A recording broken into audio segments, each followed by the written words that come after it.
সৌজন্যে modern green city এবং কাজী and কাজী টি।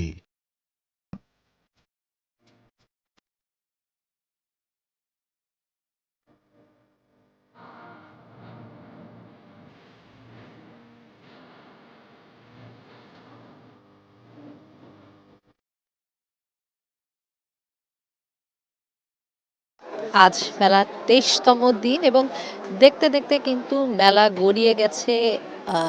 শেষ সপ্তাহে আমরা আর অল্প কটা দিন পাচ্ছি, কারণ ১২ মাসের ভিতর ফেব্রুয়ারি সবচেয়ে ছোট মাস। ভাষারে মাসে পুরো মাসব্যাপী আমাদের এই মেলা, অমরকসে বই মেলা, প্রাণের মেলা। লেখকদের সাথে কথা হয়, পাঠকদের সাথে কথা হয়, জানা হয় নতুন বইয়ের কথা, জানা হয় নতুন গল্প। শুরুতেই আসলে লেখকদের থেকে একটু জানার চেষ্টা করব তাদের লেখার কথা, কারণ লেখকদের বইগুলোতে কিন্তু তাদের অন্তর্দৃষ্টিগুলো উঠে আসে এবং অমরকসে বইমেলাকে ঘিরে কিন্তু প্রতি বছর প্রচুর নতুন বই আসে। এবারও কিন্তু তার ব্যতিক্রম নয়, কারণ আমরা আজকের দিনেও দেখেছি নতুন ৬৭টি বই কিন্তু আজকে এই ২৩তম দিনে এসেছে এবং নতুন আরও কিছু বই আসবে। বলছিলাম কথা বলবো লেখকদের সাথে, জানবো তার বইয়ের কথা এবং নতুন লেখকদের সাথে যখন কথা বলি বা জানার চেষ্টা করি, একটু আসলে জানতেই ইচ্ছে হয়। এবার আপনি বলছিলেন যে আপনার এবারই প্রথম বই এবং গল্পের বই। বইটির নাম সার্টিফিকেট, নেওয়াজ প্রামাণিক। লেখকের থেকে আসলে জানতে চাওয়া, সার্টিফিকেট কাগজ, এই নাম দিয়ে আসলে বইটি কেন, আর আসলে এই বইয়ের মধ্যে থেকে যারা পাঠক আছে তাদেরকে আপনি আসলে কি জানাতে চেয়েছেন? জানাতে চাই আমার যে এখানে উপন্যাসটার যে লেখা, উপন্যাসটার বিষয়বস্তু হচ্ছে সার্টিফিকেটকে ঘিরে। একটা সার্টিফিকেট হচ্ছে আপনার আমাদের ছবি থাকে না, এই সার্টিফিকেটের ছবি প্রয়োজন, এই নিয়ে লেখা। তো এর বিষয়বস্তু নামকরণের কারণ হচ্ছে আমি যেখানে বেড়ে ওঠা শিল্প এলাকায় কলোনিতে থাকতাম, সেখানে প্রায় দেখতাম শিল্প এলাকায় প্রায় মানুষ আপনার যে তার বয়স হয়নি, তো অন্য সার্টিফিকেট নিয়ে সে চাকরি করতো। এমনকি সে মেট্রিক পরীক্ষা দিতে পারেনি, বাট সে বিজ্ঞ লোক, তো সেক্ষেত্রে সে কী করতো, অন্য কারো সার্টিফিকেট নিয়ে এসে মানে চাকরি করতো আমাদের কোম্পানিতে। তো সেক্ষেত্রে যদি সার্টিফিকেটের ছবি থাকতো তাহলে কিন্তু এই কাজটাকে সে করতে পারতো না, তাকে শনাক্ত করা যেত। তো সার্টিফিকেটে এমন জন্ম নিবন্ধনের ছবি থাকে না বিদায় কিন্তু অহরহভাবে যে কোনো মানুষই এই কাজটা করতে পারে। গল্পে গল্পে কি অনেকটা আসলে বাস্তবতার গল্প তুলে ধরার চেষ্টা করেছে? হ্যাঁ জি, একদম। আমি চাচ্ছিলাম যে আমাদের কোম্পানিতে যেমন প্রায় মানুষ অন্যায় লিপ্ত হতো বা যুক্ত হয়, তো সার্টিফিকেটের ছবি থাকলে মেবি কেউ আর অন্যায় বা লিপ্ত হবে না। তো এই জন্য আর কি লেখা আর কি, যাতে কেউ আর ভবিষ্যতে কখনো অন্যায় করতে না পারা। কোন প্রকাশনীতে আসলে মিলবে আপনার ওই বই? আমার বইটা পাওয়া যাবে ঝোনাকি প্রকাশনে, ৬১৯ থেকে ৬২২ পাওয়া যাবে।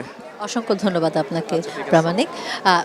বলছিলাম যে লেখকদের কথা জানার চেষ্টা করি, শোনার চেষ্টা করি এবং প্রতিটা বই আসলে লেখক যেটা লেখেন বা যা লেখেন, সেখানে কিন্তু আসলে উনি যা দেখেছেন, উনি যা জানাতে চান, তার একটা অন্তর্দৃষ্টি কিন্তু বরাবরই থাকে। আর অমরকসে বইমেলায় আসলে অসংখ্য স্টল, তার মধ্যে অসংখ্য স্টলের মধ্যে কিন্তু ছোট স্টলের কথা বলি, প্যাভিলিয়নের কথা বলি, সেটা তো আছে। তবে বলছিলাম যে লেখকদের সাথে কথা বলতে চাই, জানতে চাই লেখকদের কথা। আর অমরকসে বইমেলা এলে কিন্তু নতুন বই যেমন আমরা প্রচুর দেখি, সেই সঙ্গে কিন্তু দেখতে পাই নতুন লেখকদের কথা, তাদের বইয়ের কথাও। আরও একজন লেখকের সাথে কথা বলতে চাই, রাজীব। তাসের হাত সাফাই, মানে খুব ইন্টারেস্টিং নাম। এবারের বইটা আসলে কি একটু বলি, আপনি এই বইটা যদি একটু ধরেন, এটা কত আছে? টু টু আমি এখানে রেখে দিলাম। টু কয়টা থাকে? চারটা থাকে। আমি এখানে দুইটা টু দেখাচ্ছি, দুইটা হচ্ছে ব্ল্যাক, এটাও ব্ল্যাক, এটাও ব্ল্যাক। এই টুটা আমি রেখে এই টুটা নিয়ে আসলাম। এবার বলেন যে কয়টা টু দিয়েছিলাম? দুইটা। তাহলে আপনার কাছে একটা কালো, আমার কাছে আর একটা কালো, কয়টা টু আছে? এই যে দুইটা টু। এই টুটাও হচ্ছে আমি আপনাকে দিয়ে দিলাম। তাহলে এখানে কি কি দিয়েছি? দুইটা টু দিয়েছি। এবার আপনি দুইটা টু উল্টায় দেখেন, আরেকটা উল্টান। তাসের হাত সাফাই। দর্শক আপনারাও শিখে ফেলতে পারবেন। অসংখ্য ধন্যবাদ আপনাকে। আসলেই তাই, আরেকটা জাদু শেখার মতো। জি, ম্যাজিক শেখার বই। ম্যাজিক শেখার বই আসলে এটা লিখতে ইচ্ছে হলো কেন? ম্যাজিক তো আসলে মানুষ দেখে আনন্দ পায়, দেখে বা আনন্দ পায়, দেখে শিখতে চায়। দেখে শিখতে চায়। এখন আমি লিখেছি হচ্ছে আমাদের বাংলা সাহিত্যে আমি যতদূর দেখেছি বাংলায় ম্যাজিকের বই লেখা নেই। এখন যুগটা চলে এসেছে এমন যে টিউটোরিয়াল দেখে দেখে অভ্যস্ত, তো আমি শিখিয়ে অভ্যস্ত। যেমন বিভিন্ন জিনিসপত্র আমরা ইউটিউব থেকে শিখি। আমি গতবার লিখেছিলাম রুবিক্স কিউব কীভাবে সলভ করা যায়, এজন্য এবার লিখেছি হচ্ছে তাসের ম্যাজিক কীভাবে সলভ করা যায়। ঠিক আছে, অসংখ্য ধন্যবাদ আপনাকে। আসলেই যারা জাদু শিখতে চান, যারা রুবিক্স কিউব কীভাবে সলভ করা যায় সেটা শিখতে চান, তাদের জন্য কিন্তু চমৎকার একটি বই হতে পারে এই বইটি। বলছিলাম বইয়ের কথা, বলছিলাম স্টলের কথা, প্যাভিলিয়নের কথা। এই মুহূর্তে আছি দাঁড়িয়ে কিন্তু ইত্যাদি গ্রন্থ প্রকাশনা এবং প্যাভিলিয়ন। এই প্যাভিলিয়ন মানে আসলে বিশাল জায়গা নিয়ে অসংখ্য বই নিয়ে ওনারা তাদের ডিসপ্লেটা সাজিয়েছেন। এবং যখন আসলে প্যাভিলিয়নের কথা বলি বা বলতে হয়, তখন কিন্তু একটা লেখকের বই বা অল্প কিছু লেখকের বইয়ের কথা বললে হবে না। পুরো স্টলটি ওনারা সাজিয়েছেন অসংখ্য লেখকের বই দিয়ে। এবং সাহিত্যের আসলে আমরা যে বলি যে নানা শাখা, বিস্তর শাখা, সেই শাখায় আসলে আরও যে কত ডালপালা গজিয়েছে। যেমন ভ্রমণ নিয়ে লেখা যেমন বেরিয়েছে, আমেরিকা এক বিস্ময়, আমেরিকা ঘুরে এসে আসলে যিনি লিখেছেন, একই সঙ্গে কিন্তু দি art of personal finance management, মানুষের কিন্তু এখন সেই আগ্রহের জায়গাটাও তৈরি হয়েছে নিজের ফিনান্সটা আসলে কীভাবে ওনারা ম্যানেজমেন্ট করবেন। আর তার সাথে আসলে গল্প কবিতার কথা যদি বলি, সেটা তো আছে। যখন আমরা বই ঘাঁটি, বই দেখি, এবার কিন্তু শুধু এবার নয়, আসলে প্রতিবারই কিন্তু আমরা দেখি যে অসংখ্য বই আছে যেই বইগুলো বেস্ট সেলার হয়েছে।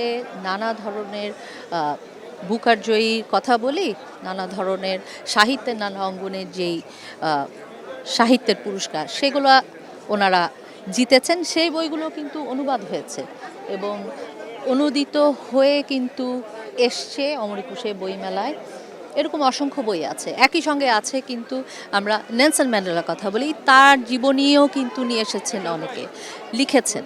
আবার বরাবরের মতো আমরা দেখেছি কিছু বই যেগুলো নামে বেশ চলেছে।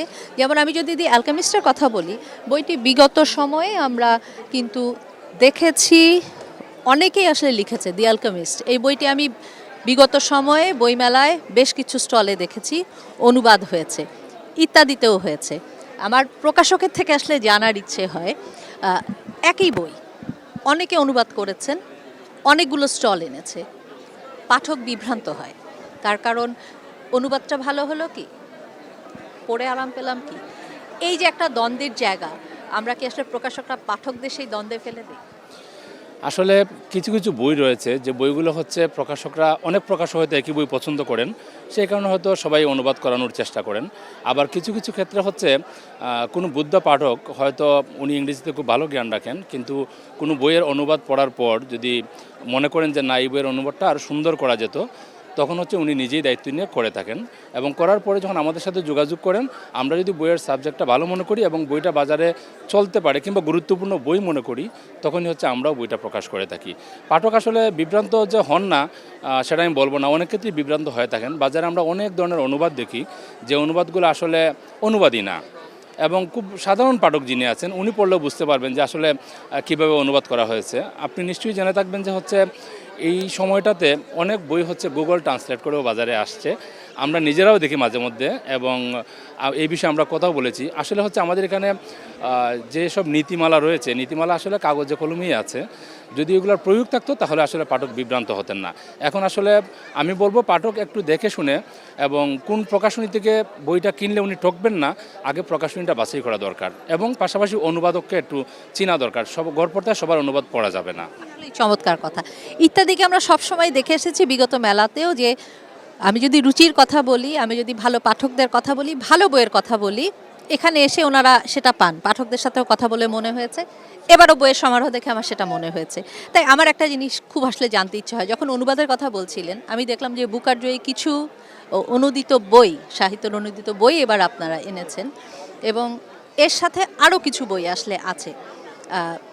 আমরা কি আসলে পাঠক তৈরি করতে পারছি না? এটা আমার আসলে জানতে ইচ্ছে হয়। তার কারণ এত বড় মেলা, এত প্রকাশনা, এত বই, কিন্তু দিন শেষে কিন্তু পাঠকদের থেকে এটাও শুনতে হয় যে মনের মতো বইটা পেলাম না। পাঠকের অভিযোগ আমি এক বাক্যে স্বীকার করব, পাঠক যেটা বলছেন ঠিকই বলছেন। কারণ এত বইয়ের ভিতরে পাঠককে আসলে মূল বইটা খুঁজে বের করা একটু কষ্টের বিষয়। সেই হিসাবে হচ্ছে প্রকাশককে নজর দিতে হবে যে ভালো বইটা যাতে উনি পাঠককে উপহার দিতে পারেন। আমরা কথা বলছিলাম আসলে অনুবাদের বই নিয়ে, এবং একই বই বারবার আসছে। যেমন এই বছর আমরা হচ্ছে হানকানের একটা বই করলাম, হোয়াইট বুক। তো বইটা মেলার প্রথম দিন থেকেই আমাদের এখানে ভালো বিক্রি হচ্ছে। আমি যদি আরেকটা বইয়ের কথা বলি, যেমন কাফকার বই মেটামরফোসিস বইটা, এই বইটা অনেকেই অনুবাদ করেছেন। আমরা যার অনুবাদে বইটা বাজারে নিয়ে এসেছি উনি নিজে মনে করেছেন যে হচ্ছে ওনার মন মতো কোনো অনুবাদ উনি পাননি। উনি ইংরেজি সাহিত্যের মানে ইংরেজিতে খুব দক্ষ মানুষ, এবং আপনি শুনে অবাক হবেন যে হচ্ছে অন্য কেউ অনুবাদ করলে বা টাইপ করলেও যাতে ভুল না হয়, ওনার বয়স প্রায় 70-এর কাছাকাছি। উনি নিজে বাংলা টাইপ শিখে তারপরে হচ্ছে অনুবাদ করার পরে টাইপ করে আমাকে পাণ্ডুলিপিটা দিয়েছেন। তো বইটা আমরা যখন নিয়ে আসছি আমরা ভাবছিলাম যে হচ্ছে অনেকেই তো এই বইটির অনুবাদ করেছে এবং কাফকাকে নিয়ে অনেক কাজ হয়েছে আমাদের এখানে। আমাদের বইটা আসলে কেমন বিক্রি হতে পারে, কারণ দিন শেষে আমাদের কিন্তু বিনিয়োগের বিষয়টা মাথায় রাখতে হয়। তো আমরা দেখলাম যে না, এই বইটাও মোটামুটি বিক্রি হচ্ছে, এবং আমার মনে হয় যে মেলা শেষ হওয়ার আগে আমার বইটার এডিশন শেষ হয়ে যাবে। পাশাপাশি আরেকটি বইয়ের কথা আমি বলবো, কাইজেন নামে একটা বই, বিখ্যাত বই। এই বইটা আমি যখন প্রকাশ করি আরও 2 বছর আগে, তার আগে অন্তত 10 জন পাবলিশার, আমি নিজে দেখেছি 60টা বই। তারপরে আমি যখন বইটি বের করলাম সবার পরে আমার বইটার দামও বেশি। আমি বাজারে দেখলাম যারাই বইটা নিয়ে আসছেন প্রত্যেকেই মোটামুটি হয়তো দাম কম রাখার জন্য কিংবা অন্য কোনো কারণে হয়তো 300 টাকা দামের ভিতরে বইটা রেখেছেন, এবং আংশিক অনুবাদ, পুরোপুরি অনুবাদ না। তো আমি খুব চিন্তায় ছিলাম যে আসলে বইটা কি চলবে, আমি যে নিয়ে আসবো এইভাবে। পরে ওই মেলাতেই হচ্ছে আমার এডিশন শেষ হয়ে যায়, এবং এ পর্যন্ত আমার মনে হয় 4টা এডিশন আমরা বিক্রি করলাম। গতকালকে এই বইটা আমার স্টোরে শেষ হয়ে গেছে। তার মানে পাঠক যদি প্রকাশনীকে গুরুত্ব দেন যে কোন প্রকাশনীর বইটা কিনবো, কার অনুবাদটা কিনবো, তখন পাঠক আসলে ঠকার সম্ভাবনাটা কমে আসে। প্রকাশকদের কাছে আসলে অনেক গল্প আছে, মানে আমার মনে হয় যে জানার অনেক কিছু আছে, শোনার অনেক কিছু আছে। অসংখ্য ধন্যবাদ আপনাকে সময় দেওয়ার জন্য। বলছিলাম গল্পের কথা, বলছিলাম ইত্যাদির কথা। ইত্যাদি থেকে বেশ কিছু বই বের হয়েছে, এবং বলছিলাম যে আসলেই রুচিশীল কিছু বই, পাঠক পড়ে আনন্দ পাবেন এমন কিছু বই ওনারা আনেন। একজন লেখিকাকে পেয়েছি, লেখককে পেয়েছি, সোহানী শিফা, থ্রিলার বই। এবার আসলে আমি যখন বিগত বেশ কিছু সময় ধরে বইমেলায় ঘুরছিলাম, থ্রিলারের একটা অন্যরকম পাঠক তৈরি হয়েছে। কিন্তু কবিতার বই নিয়ে সবাই আসলে মেলার মাঠে আসে অধিকাংশ সময়। থ্রিলার দিয়ে কেন মনে হলো? আসলে আমি বাংলাদেশের প্রথম নারী থ্রিলার লেখক। আমার 2011 সালে প্রথম থ্রিলার বই বের হয়েছিল, যেটার নাম ছিল boyfriend.com। কিন্তু ওই সময় আমার বইটা বেশি পাঠকপ্রিয়তা পায়নি। তার কারণ হচ্ছে আমি যখন থ্রিলার লেখা মূলত শুরু করেছিলাম তখন এই সেকশনের পাঠক আমাদের ছিল না। তারপরে আমার সে সময় ইত্যাদি গ্রন্থ প্রকাশের সাথে পরিচিত হয়েছিল, কিন্তু ওই সময় থ্রিলার লেখার আসলে পাঠক তো নাই অত। আমার বইটা ভালোভাবে আসলেও কিন্তু খুব বেশি পাঠকপ্রিয়তা পায়নি। এটার কারণ হতে পারে আমি যখন আমার প্রথম থ্রিলার বইটি লিখেছিলাম boyfriend.com, সেটা ছিল সাইবার ক্রাইমের উপর ভিত্তি করে, এবং 11 সালে কিন্তু সবার হাতে হাতে মোবাইল ফোন ছিল না, যার জন্য এত বেশি প্রচার প্রসার এখনের মতো হয়নি। এখন কিন্তু আসলে আমার একটু জানতে ইচ্ছে হয়, যেটা বললেন না যে প্রচার এবং প্রসার, আমার কাছে মনে হয় লেখক তো তার লেখাটা আসলে তার ভাবনাটা পাঠকদের সাথে আসলে শেয়ার করতে চায়, কিন্তু প্রকাশকদের আসলে কোনো দায়বদ্ধতার জায়গা আছে কি লেখককে আসলে প্রমোট করা? আসলে এখানে মূল বিষয়টা দেখেন, একটা সিনেমাকে যখন প্রমোট করে তখন কিন্তু প্রযোজক সেই সিনেমার নায়ক নায়িকা তাদেরকে প্রমোট করে, ইজন্ট ইট? একইভাবে প্রকাশকেরও কিন্তু এটা দায়িত্ব যে তিনি তার লেখককে প্রমোট করছেন। যেমন ধরুন আমি বললাম যে আমি কিন্তু আমাদের দেশে প্রথম নারী থ্রিলার লেখক। যখন নারী থ্রিলার লেখক মানে পুরুষ থ্রিলার লেখকই তেমন একটা না, 11 সালের কথা। মানে হচ্ছে যে শুধু নারী হিসেবে না, আমরা চাই লেখকরা প্রমোট হোক, প্রমোট করা প্রয়োজন তাদেরকে। অসংখ্য ধন্যবাদ। বলছিলাম লেখকদের কথা হচ্ছিল, কবিতার কথা শুনেছি, প্রকাশকের কথা শুনেছি, থ্রিলার লেখকের সাথেও কিন্তু কথা হলো। আপাকে আমরা বরাবরই মেলার মাঠে পাই, এবারও পেয়েছি। আছেন কেমন, এবং এবার পাঠকদের জন্য কি এনেছেন সেটা একটু জানান। আছি আলহামদুলিল্লাহ ভালোই। আর সারা বছর তো বইমেলার জন্য অপেক্ষা করি, সেজন্য বইমেলার সময়টা ভালোই কাটে। আর এবারও কাব্যগ্রন্থ এসেছে, খামবন্দি প্রেমের রসায়ন। এটা আমার 3য় কাব্যগ্রন্থ, এসেছে ইত্যাদি গ্রন্থ প্রকাশ থেকে, আর বইমেলায় পাওয়া যাচ্ছে প্যাভিলিয়ন 19। খামবন্দি প্রেমের রসায়ন, খাম না খুললে তো আসলে রসায়ন জমবে না, খামে ভরে ফেললে কেমন করে? আসলে খাম বলতে আমি এই কাব্যগ্রন্থখানাই বুঝিয়েছি। আর রসায়ন রেখেছি, প্রেম তো মাঝের শব্দটা, রসায়নটা রেখেছি এজন্য যে এখানে হচ্ছে শুধু যে প্রেমের কবিতা আছে এটা না, এখানে সামাজিক কিছু সহিংসতা নিয়ে লেখা আছে, রাজনৈতিক বিষয় নিয়ে লেখা আছে, নারীদেরকে নিয়ে আছে, আর প্রেম তো আছেই, বিচ্ছেদ আছে। তো সব কিছু মিলিয়ে যখন একটা কাব্যগ্রন্থে বন্দি করেছি, ওই জন্যই খামবন্দি। সেটাই আসলে বন্দি যেতে হয়েছে কাব্যে খামটা খুলতে হবে পড়ার জন্য। অসংখ্য ধন্যবাদ আপনাকে আপা। বলছিলাম অমৃকুশে বইমেলায় নানা ধরনের বইয়ের কথা এবং নানা লেখকদের কথা। ভাইয়াকে আমরা গত মেলায় পেয়েছিলাম, এবং একটু আগে আমি বলছিলাম যে ভ্রমণ কাহিনী আমার কাছে মনে হয়েছে ভ্রমণ কাহিনী। এখন আসলে ভ্রমণ কাহিনী আমরা অনেক ব্লগ দেখি, কিন্তু লেখা দিয়ে পাঠকের কাছে আসলে পৌঁছানোটা কি সহজ হয়েছে? ভ্রমণ কাহিনী, আমি একটু পাঠকদের বইটিও দেখাতে জি জি জি প্লিজ, এই হলো বইটি। ভ্রমণ কাহিনী এখন অনেক আছে, লেখা দিয়ে আসলে বইটা এমনভাবে লেখা হয়েছে আপনার কাছে যিনি বইটা পড়বেন তার কাছে মনে হবে আমি ডে টু ডে প্রতিদিন কখন কোথায় কি করছি প্রতিটা জিনিস আমি এখানে উল্লেখ করে দিয়েছি, দিন ক্ষণ সব কিছু দিয়ে। এতে করে হয় কি, পাঠক যারা এটা রিভিউ দিয়েছে পড়ার পরে তারা বলেছে যে আমার কাছে মনে হচ্ছে আমি নিজেই ট্রাভেল করতেছি, আমি আপনাদের সাথে ছিলাম, সেই হিসাবে পাঠকরা এটা পছন্দ করছে। তার মানে আমেরিকা ঘুরতে যাওয়ার আগে অন্তত বইটি একবার যদি কেউ পড়ে তাহলে এই এলাকাটার সম্বন্ধে একটা ধারণা হবে এবং কিভাবে যেতে হবে, কিভাবে ভালো থাকা যায়, সবগুলো জায়গা টাচ করা যায়, সেইটা একটা ধারণা পাওয়া যাবে। আমরা আশা করব অবশ্যই যারা ভ্রমণ প্রিয়াসী আছে, যারা ঘুরতে পছন্দ করেন, তারা আসলে খুঁজে নেবেন বইটি। অসংখ্য ধন্যবাদ। বলছিলাম অমরকুশে বইমেলায় সাহিত্যের কথা, নানা শাখা প্রশাখার কথা। তবে অমরকুশে বইমেলায় এবার কিন্তু সবচেয়ে যেটা বেশি আসলে নজর কেড়েছে 36 জুলাই নিয়ে নানা ধরনের বই। আমি একজন লেখককে পেয়েছি, হৃদয়ে জুলাই 36। এবারের বইমেলায় কেন মনে হলো যে 36 জুলাই নিয়ে একটা বই আনা? ধন্যবাদ এটিএন নিউজকে, আপনাকে অসংখ্য ধন্যবাদ এবং কৃতজ্ঞতা। আপনারা জানেন শেখ হাসিনা গত 16 বছর যে ফ্যাসিবাদী ও স্বৈরাচারী শাসন কায়েম করেছিল এদেশে মানুষের মুখের ভাষা, মানুষের কথা বলবার লেখনীর ভাষা কেড়ে নিয়েছিল এবং গণতন্ত্রকে ধ্বংস করে দিয়েছিল।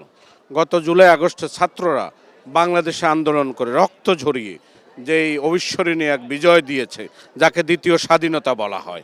আমাদের এই স্বাধীনতা না হলে আমাদের এদেশ তলিয়ে যেত, হারিয়ে যেত। 36 নিয়ে আসলে আমাদের এখন অনেক গর্ব হয়, অনেক ত্যাগের বিনিময়। এই বইটিতে আসলে পাঠকরা কি পায়? এই বই থেকে পাঠকরা আমরা স্মৃতি বিভ্রম হবে, আমরা স্মৃতিতে ভুলে যাব। আমার এই বইটি আগামী প্রজন্মের জন্য, প্রজন্মের পর প্রজন্ম স্মরণ করবে এই বইটি আমি কেন লিখেছিলাম, জুলাই আগস্ট কেন দ্বিতীয় স্বাধীনতা বলা হয়। আসলেই তাই, প্রজন্ম থেকে প্রজন্ম আসলে বয়ে বেড়ানোর একটা ব্যাপার আছে। 52 যেমন আমরা বলি আমাদের প্রেরণা, 24-এর প্রেরণা কিন্তু এই 52, এবং স্লোগানে কিন্তু অমরকুশে বইমেলায় সেটা ফুটিয়ে তোলা হয়েছে ব্যানারে। মেলার মাঠে শেষ পর্যায়ে চলে এসেছি, নিতে হবে বিদায়।